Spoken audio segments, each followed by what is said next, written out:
오늘 노동법 강의를 한다 그러면 보통 이제 한 3시간, 4시간 정도는 해야 기본적인 내용에 대해서 좀 설명을 해드리고 거기에 대해서 기본적으로 좀 아셨으면 하는 내용들이 조금 있는데요. 제게 주어진 시간이 1시간이기 때문에 조금 중요하고 필요한 거 위주로 해서 설명을 드리도록 하겠습니다. 이거는 보도자료인데요. 서명근로계약 최저임금 위반 일제 점검하겠다라는 내용의 보도자료입니다. 이쪽에 보시면은 조금 영세한 사업장들이에요. 24시간 편의점이라든지 패스트푸드, 그리고 미용실, 주유소 뭐 이런 작은 업체들 같은 경우는 예전에는 좀 법의 사각지대 비슷하게 노동부 쪽에서 눈 감고 있는 경향이 많았습니다. 그리고 미용실이 임금 적게 받는다는 거는 어제 오늘 일은 아니거든요. 예전부터 항상 그래왔었고요. 그쪽에서 하는 논리는 우리가 기술을 배워주고 나중에 차리면 돈을 많이 벌게 되니 교육받는 입장으로서 일을 하는 것이다 라고 설득을 시키고 근로자분들도 보통 그렇게 알고 계세요. 거기에 대해서 인정을 하고 일을 하셨는데 월급 자체가 100만 원 내외입니다. 그런 거에 대해서 문제를 제기하지 않았는데 이제는 법의 엄격한 잣대를 들이대서 우리도 근로자고 거기에 대해서 정당한 대가를 받겠다라는 게 지금 변하고 있는 추세예요. 아까 전에 보신 것처럼 뉴스에서 조금 나왔는데 지금 같은 경우는 준호나 박철 이런 쪽에서도 큰 노법이랑 제휴를 맺어서 아예 디자이너 선생님들과 이제 스태프분들을 구별을 해서 사용을 하고 있습니다. 스태프분들 같은 경우는 시간 외 수당이나 뭐 이런 것들을 산정을 해가지고 주고 계시고요. 큰 프랜차이즈 업체 같은 경우는 이미 이제 뉴스에서 나오고 한번 이제 큰 문제가 났었기 때문에 거기에 대해서 대비를 하고 계시지만 작은 업체들 같은 경우는 아직도 여전히 똑같이 일을 하고 계십니다. 이런 식으로 보도자료가 나게 되면 실질적으로 점검이 나오고요. 작년 같은 경우는 서울의 몇 개 업체 같은 경우 실제로 과태료 200만 원, 300만 원씩 받았습니다. 시범적인 케이스가 되긴 했지만 앞으로도 계속 이런 식으로 점검을 하겠다는 게 노동부 입장이고요. 이거는 작년 10월, 11월 달쯤 해가지고 이제 병원에서 간호사로 일하시는 분들에 대한 임신 순번제 때문에 언론에서 좀 보도가 됐습니다. 그쪽 같은 경우는 좀 큰 병원 같은 경우는 한 30명에서 70명 이상 근로자분들이 이제 야간에 근로를 하시는데 이제 아무래도 간호사분들이니까 여성분들이 훨씬 많으시고요. 인원 충당이 원활하게 이루어지지 않으니까 순번을 정해서 연차 휴가에 대해서 조금 번갈아 가면서 이렇게 사용을 하자 암묵적으로 합의가 돼 있었는데 거기에 대해서 조금 어기게 되는 경우에 좀 문제가 돼서 인권 유린이다라는 얘기가 나왔습니다. 육아휴직 같은 경우도 갈 수 있고 출산휴가까지 갈 수가 있어서 보통 한 1년 반 정도를 법적으로 쉴 수가 있거든요. 근데 그런 거에 대해서 조금 억압이 있고 좀 압력이 있었기 때문에 거기에 대해서 단속을 하겠다는 내용입니다. 보시면은 노동부의 분쟁사항은 여러 가지가 있지만 가장 많은 거는 지금 연장수당이라고 보시면 되고요. 퇴직금 사건은 예전부터 계속 있었습니다. 그래서 퇴직금 5인 미만 사업장에 대해서 줘야 되냐 말아야 되냐부터 지금 같은 경우는 월급 속에 포함된 퇴직금이 인정 안 된다는 거는 일반인들도 많이 알고 계세요. 사장님들도 많이 알고 계시고요. 근데 또 다 그런 건 아닙니다. 실질적으로 음식점이나 영세한 사업장에서는 아직도 그렇게 하고 있는 행태가 조금 있고요. 연차수당이라든지 최저임금 위반 그리고 부당해고에 대해서는 근로자분들이 훨씬 많이 알고 계십니다.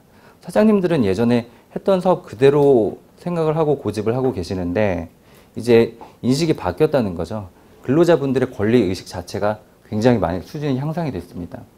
그래서 지금 현재 별 문제가 없었고 사업을 잘 하고 있는데 굳이 내가 이런 것들에 대해서 대비를 해야 되냐라고 문제를 문의하시는 사장님들이 굉장히 많으세요. 뭐를 갖춰야 되냐?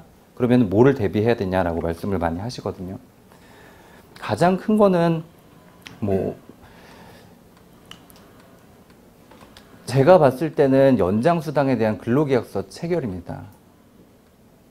이쪽에 보시면 조금 복잡해 보이긴 하는데 기본적인 논리는 이렇습니다. 월급을 200을 받기로 한 근로자가 주 40시간 기준에서 일을 한다 그러면 별 문제는 안 되는데요. 연장이나 야간 수당이 발생할 때 문제가 됩니다.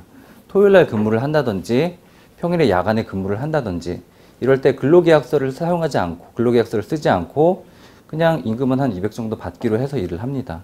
근데 근로자가 나중에 퇴사하고 나서 나는 연장수당 못 받았다고 청구를 하는 경우에 이때 문제가 되는 거죠. 근로자는 주장하는 게 나는 기본급을 200으로 알고 있었고 연장수당에 대해서 주휴수당에 대해서 받은 적이 없다라고 주장을 할 거고요. 사업주분 같은 경우는 무슨 소리냐, 그게 다 포함된 금액이다라고 주장을 합니다. 두 분 다 주장은 하지만 뭐 말로만 된 부분이고요. 근로계약서가 뒷받침이 안 된다고 하면 입증할 수 있는 방법이 없죠.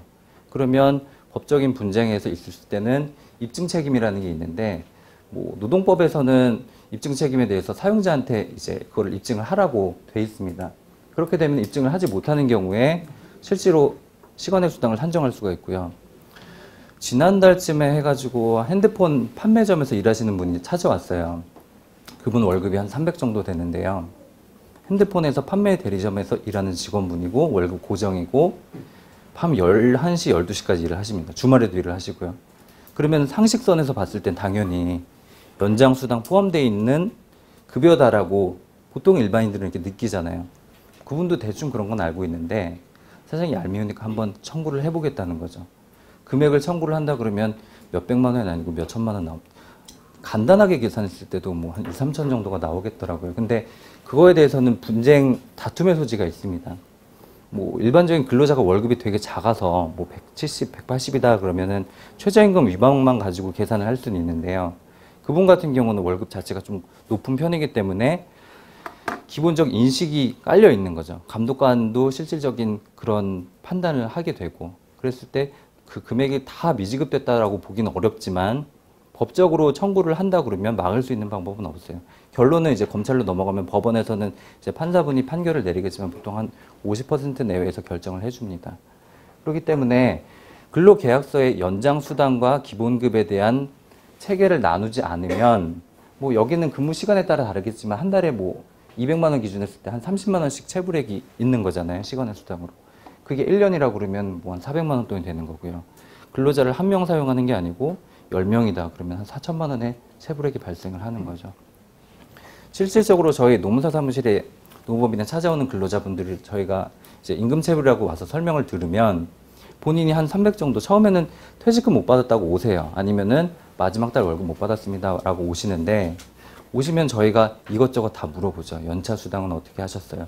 시간외 근로는 어떻게 되고 있습니까? 계약서는 쓰셨습니까? 이런 것들을 물어봤을 때 기본적으로 본인이 생각하는 것보다 훨씬 많은 금액을 산정을 하게 됩니다. 뭐 한 300만 원 정도 받겠다고 오시는 분들 저희가 계산을 간단하게 해봐도 1000만 원 넘어가는 경우는 금방이고요. 사업주분들 같은 경우는 갑자기 뭐 이렇게 해서 노동부 쪽에서 와서 진술하라, 미지급 금액 있다라고 하면은 깜짝 놀라시는 거죠. 근데 본인도 어느 정도는 알고 있어요. 예전에 비해서는 사장님들도 여기에 대한 리스크를 좀 알고 계십니다. 본인이 겪었거나 겪은 데 같은 경우는 보통 이제 관리를 받으시거나 뭐 노무 전반적인 세팅을 해놔서 근로계약서를 만드시는데, 그게 아닌 경우에는 주변 이제 사장님들 통해서 얘기를 좀 들으시죠. 그래서 그런 것들에 대해서 니즈는 예전보다는 훨씬 높아진 상태고, 어떻게 해야 하는지 방법을 모르고 비용에 대한 부담감 때문에 조금 주저하시는 분들이 많아요. 그리고 이런 사업장 같은 경우는 보통 이제 근로자 10인 내외의 좀 작은 사업장이라고 보시면 됩니다. 근로자 1명, 2명 이런 사업장 같은 경우 솔직히 분쟁도 별로 없고요. 시간의 수당에 대해서 그냥 산정을 하면 그냥 줘야 되겠다라고 생각을 하시는데, 근로자가 이제 5명 넘어가거나 10명 내외로 된다 그러면은 문제가 조금 커지죠. 금액적으로도 부담스러운